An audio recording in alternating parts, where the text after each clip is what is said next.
In this video, I'm going over my May 2020 income report with Debt-Free Millennials. This is my full-time self-employed business, so I'm going to share all of the numbers with you.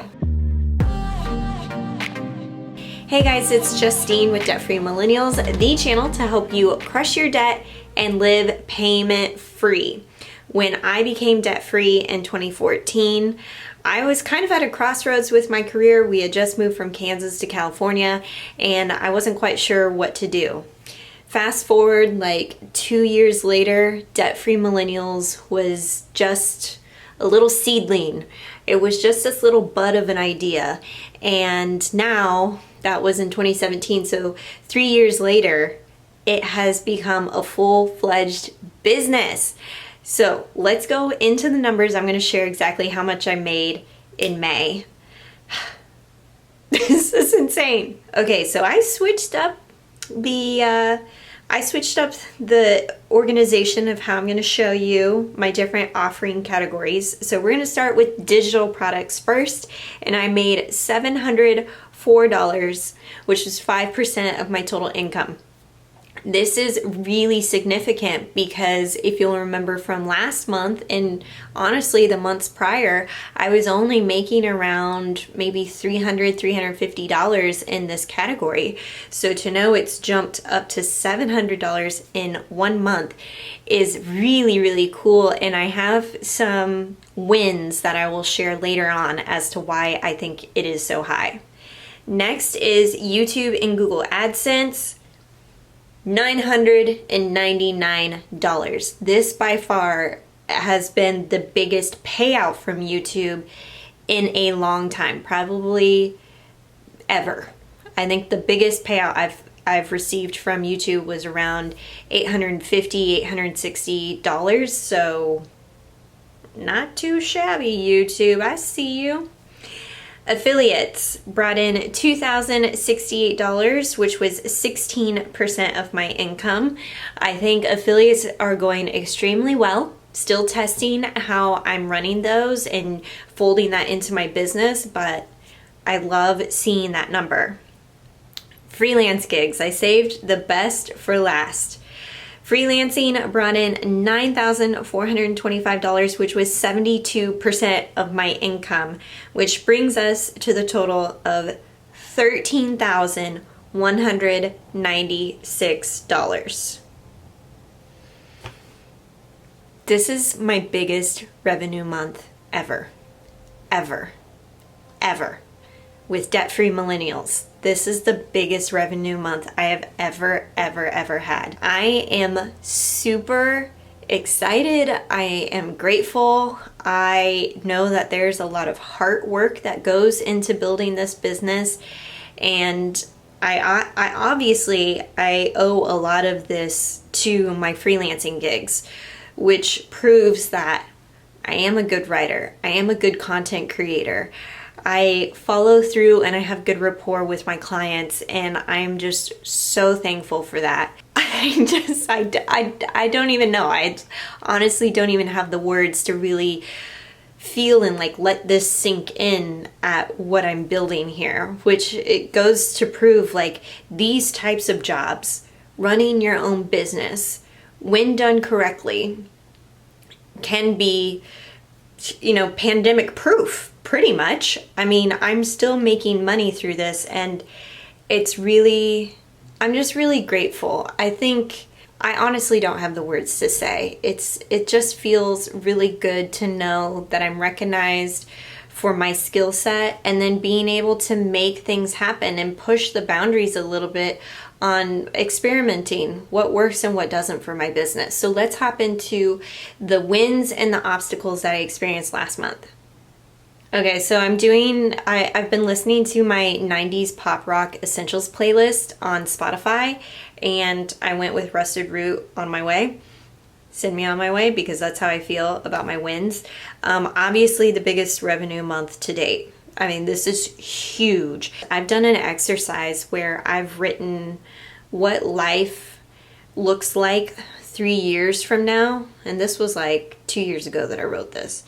And I had visualized a projected $20K month, and I had visualized that, you know, I was in a house with a backyard that had orange trees and lemon trees, a really nice patio where I was enjoying conversation with my sister, and like all of these things I visualized. And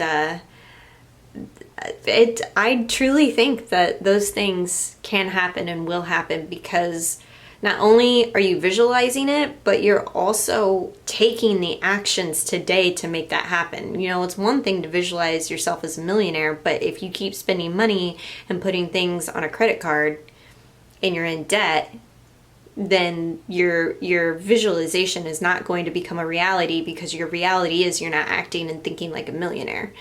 So I think this is going to happen. Next, my highest revenue month from YouTube ever. And I think a lot has to do with, I've been posting more consistently on YouTube. I've really been making that a priority. If you follow me on Instagram, you might not see me posting as much. I try to hop in my stories, you know, a couple times a week, but YouTube should be the priority. And I can see that paying off, because I'm actually getting paid by putting these videos up here, whereas Instagram is just a platform to connect with you all, and I love that. And also, I can connect with you all here on YouTube and get paid. The next thing is I realized that last month in April, I had 15,000 subscribers. In May, I quickly climbed to 16, and then over 17. So I've experienced a 13% growth since April in just 1 month in May. So it's really cool to see how many newcomers are joining the community. I'm so thankful that you're here. And for those that have stuck around since the beginning, I see you. I see your comments. I see everything that you guys respond to in terms of what I'm putting out here. And I'm just so grateful for each and every one of you. It's awesome. I love building this community together. One of the other wins that I had was the highest revenue month for digital products, which leads me into my last win, which is blending digital products with YouTube. Because I made so much with digital products this month, I think that has a lot to do with how I'm just sharing how these products can help you all on your debt-free journey on YouTube. So really blending those things with the content that I'm coming up with. So let me know if you are enjoying seeing that and how I put those two things together, because I want to show you. These are the exact worksheets and templates that I use from my workbook. These are the exact questions that I could be answering for you in a budget bootcamp call, those types of things. So I'm really liking this new format, and that's something I experimented and tested with this past month, and it seems to be paying off. Okay, now for the obstacles. Habazah. Little OMC, anybody? Okay, the first thing was I wanted to update my email automation when people join the email newsletter and get the toolkit. I'm not really seeing a lot of results from that automation. So I want to make this a priority to kind of test some new email copy and see how we can bring more people into the fold. The second thing is I need to allow for creativity. I think a lot of times, especially with client work specifically, is that I feel some urgency to come up with something super clever, and then I just don't seem to knock it out of the park, or maybe I'm just taking myself too seriously. Also notice that creativity really comes after I've eaten, so I can't think on an empty stomach. So that's just, I need to allow time for that. And then also with my freelance writing skills, you know, I was talking to one of my editors and they were really explaining, you know, I have the ideas, and I know I do. I have the ideas, but it's transitioning, like working on transitioning statements to help blend those ideas and help the reader really understand and walk them through these ideas. And so I really spent a lot of time on one particular article, and they came back and they're like, this is great. So I think it's just taking my time, not feeling so rushed all the time to get things done quickly, but just taking my time and really enjoying that process. And the next thing that's an obstacle, I mentioned this last month, our quarterly taxes, my God, they're a bitch, man. Like, they suck. I met with my CPA and we had an hour phone call about taxes. And I said, break this down for me. What is my federal tax rate? What is my state tax rate? What's my self-employment tax rate? How does this impact, my take home? And what should I be setting aside every single month? Because I kind of had an idea. I was like, maybe it's 25%. Maybe it's 30%. I have no idea. I just legitimately started making money with this business last year. So last March of 2019 is when I broke even with my business and I started bringing in money that I got to keep. And then that's when I realized, okay, I need to really make setting aside my quarterly tax payments a monthly routine and then hit those deadlines and make those payments. So I wanted to break this down for you because I shared that I made $13,000 this past month in revenue, but how much do I actually get to take home? Here's a chart that I think you'll find interesting. Okay, so I'm breaking down my business profit. So the actual amount of revenue that I received is $13,196. But with every business, I have expenses. So I pay for different subscriptions like Photoshop. I have a subscription to Canva. I also like to set aside savings. So my expenses is around $950, and this is a little bit higher than normal. My normal expenses every month is about $400. Now the reason it's higher this month is because I had a web developer go in and fix some stuff on my website, the speed and reliability and all of that. And so he cost some money. He was like $500. So if you take that and subtract it from what I brought in, now you're really looking at $12,246.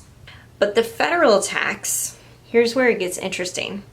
The federal tax rate that Kyle and I pay into is 15%. My self-employment tax is also 15%. And then we got to slap the California state tax rate in there, which is 5%. So effectively, I have to pay 35% of that money towards taxes. That is money that just disappears every single month and that just gets paid out to federal and state tax. That combined 35% is $4,286 in 1 month.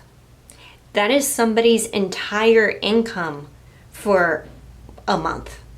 It's just ridiculous how much you pay. And keep in mind, if you're a W-2 worker, you're still paying this taxes, you're still paying your state tax, you're still paying your federal tax, and all of those other things. So if you factor in that I have to subtract expenses, and then I have to take out the money for taxes, the after-tax take-home is $7,960. Now, basically, $8,000 take-home is amazing. Now, an $8,000 take-home, that's really contingent upon you making about 13 grand every single month. I mentioned this was the highest income month I've ever had in this business, so I may not hit it again. I may go higher. I may very well be lower for the month of June. So you got to factor in those things. If somebody says they had a $5,000 income month, they're probably taking less than that home. So 8,000 out of 13. So 40% of that $13,000 is just gone. So I got to keep 60%, which is, better than half.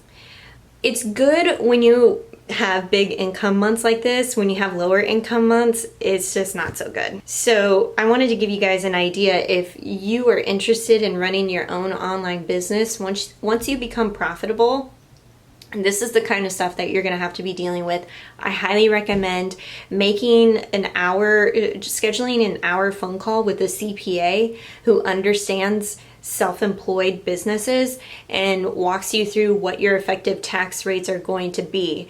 Now, my CPA gave me a breakdown of, okay, we can take an average of how much you're earning every single month, and then you can just take the average amount and set that aside, or you can do it based on the real numbers that you're bringing in month per month. So 35% on, $13,000 one month, 35% on $9,000 in income the next month.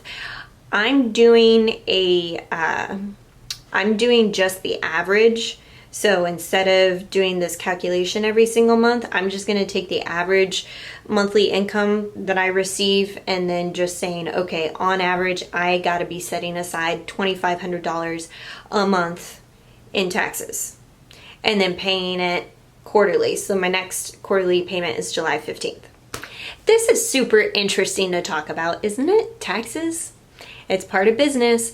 So if you guys are still interested in the DFM income reports, go ahead and click the thumbs up button. That just lets me know that you're still interested in seeing these types of videos on this channel, because hey, when you become debt free, you could run your own business and do it from home and make some really good money at it too. Hope you guys are safe and healthy, and I'll catch you in the next video.